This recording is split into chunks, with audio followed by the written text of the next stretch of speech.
ರಾಷ್ಟ್ರೀಯ ಮತದಾರರ ದಿನಾಚರಣೆ ಅಂಗವಾಗಿ ಭಾರತೀಯ ಕ್ರೀಡಾ ಪ್ರಾಧಿಕಾರ ಹಾಗೂ ಮೈ ಭಾರತ್ ವತಿಯಿಂದ ಬೆಂಗಳೂರಿನಲ್ಲಿ ಹಮ್ಮಿಕೊಂಡಿದ್ದ ಸೈಕ್ಲಿಂಗ್ ಜಾಥಾಗೆ ಮೈ ಭಾರತ್ ಬೆಂಗಳೂರು ಪ್ರಾದೇಶಿಕ ಕೇಂದ್ರ ಕಚೇರಿ ನಿರ್ದೇಶಕ ಎಸ್ ಅಶೋಕ್ ಕುಮಾರ್ ದಾಸ್ ಚಾಲನೆ ನೀಡಿದರು.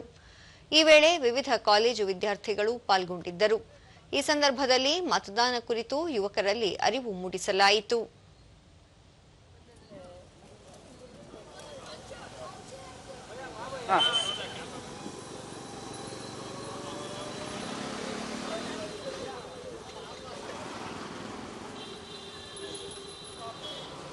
ಮುಂದೆ ಹೋಗಿ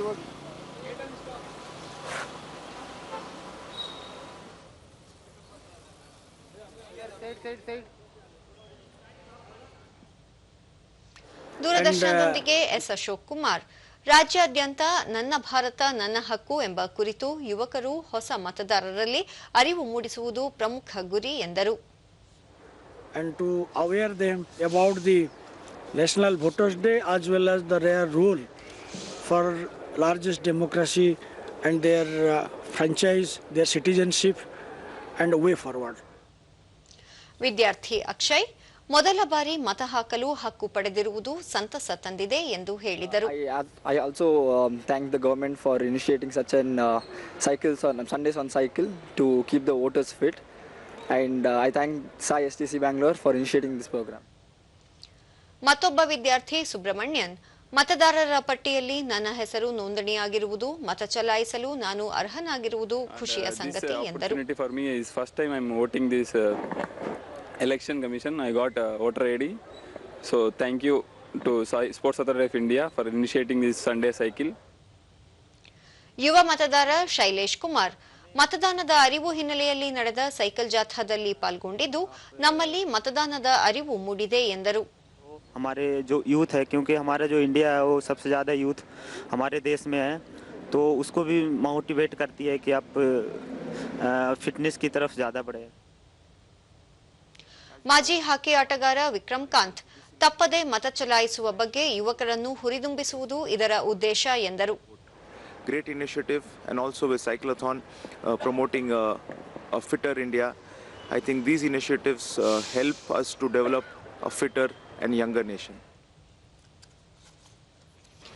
ಇದಕ್ಕೂ ಮುನ್ನ ರಾಷ್ಟ್ರೀಯ ಮತದಾರರ ದಿನಾಚರಣೆ ಅಂಗವಾಗಿ ಭಾರತೀಯ ಕ್ರೀಡಾ ಪ್ರಾಧಿಕಾರ ಹಾಗೂ ಮೈ ಭಾರತ್ ವತಿಯಿಂದ ಜಾಗೃತಿ ಜಾಥಾ ನಡೆಯಿತು.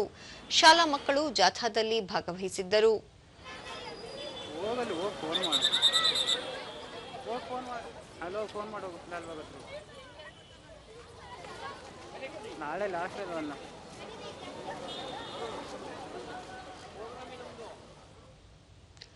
ದೂರದರ್ಶನದೊಂದಿಗೆ ವಿದ್ಯಾರ್ಥಿನಿ ಚೈತ್ರ, ನನ್ನ ಮತವನ್ನು ನಾನು ಚಲಾಯಿಸುತ್ತೇನೆ, ಹಣಕ್ಕಾಗಿ ಮತ ಮಾರಿಕೊಳ್ಳುವುದಿಲ್ಲ ಎಂದರು. ನಾನು ಪ್ರತಿಜ್ಞೆ ಮಾಡ್ತೇನೆ, ಯಾರದೇ ಇನ್ನೊಬ್ರು ಮಾತು ಕೇಳಾಗ್ಲಿ ಅಥವಾ ಯಾರೋ ಒಬ್ರು ದುಡ್ಡಿಗೋಸ್ಕರ ಆಗ್ಲಿ ನಾನು ನನ್ನ ಮತನ ಬಿಟ್ಕೊಡಲ್ಲ. ನನ್ನ ಆಯ್ಕೆ ದೇಶಕ್ಕೆ ಒಳ್ಳೇದಾಗಬೇಕು. ಮತ್ತೊಬ್ಬ ವಿದ್ಯಾರ್ಥಿನಿ ಸಂಧ್ಯಾ, ತನಗೆ 18 ವರ್ಷ ತುಂಬಿದ್ದು ಮತದಾರರ ಪಟ್ಟಿಯಲ್ಲಿ ಹೆಸರು ಸೇರ್ಪಡೆಯಾಗಿರುವುದು ಖುಷಿ ತಂದಿದೆ ಎಂದರು. ಇವಾಗ 18 ಇಯರ್ಸ್ ಆಗಿದ್ದೀನಿ, ನ್ಯೂ ವೋಟರ್ ಆಫ್ ಇಂಡಿಯಾ. ನಾನು ಯಾರಿಗೆ ಸರಿಯಾಗಿ ವೋಟ್ ಆಗಬೇಕು ಅವರಿಗೆ ನನ್ನ ವೋಟನ್ನು ಕೊಡ್ತೇನೆ. ಭಾರತೀಯ ಚುನಾವಣಾ ಪ್ರಾಧಿಕಾರದ ಅಧಿಕಾರಿ ವಸ್ತ್ರದ್, ಯುವ ಶಕ್ತಿ ದೇಶದ ಶಕ್ತಿ, ಮತದಾನ ಪ್ರಕ್ರಿಯೆಯಲ್ಲಿ ನೈತಿಕವಾಗಿ ಭಾಗವಹಿಸಬೇಕು ಎಂದರು. ಬೇಕಾದಂತ ಮಾಹಿತಿ ಅಂದ್ರೆ ಯಾವಾಗ ಮತದಾರ ಪಟ್ಟಿಯಲ್ಲಿ ಹೆಸರು ಸೇರಬೇಕು, ಯಾವಾಗ ಮತ ಚಲಾಯಿಸಬೇಕು, ನಿರ್ಭೀತಿಯಿಂದ ಜಾತಿ ಮತ ಭೇದವಿಲ್ಲದೆ ನೈತಿಕವಾಗಿ ಚುನಾವಣೆಯಲ್ಲಿ ಭಾಗವಹಿಸಲಿಕ್ಕೆ ಅವರಿಗೆ ಕರೆ ಕೊಡಲಾಗಿದೆ. ಅವರು ಕೂಡ ಸಂತೋಷದಿಂದ ಈ ಎಲ್ಲ ಮಾಹಿತಿ ತಿಳ್ಕೊಂಡಿದ್ದಾರೆ.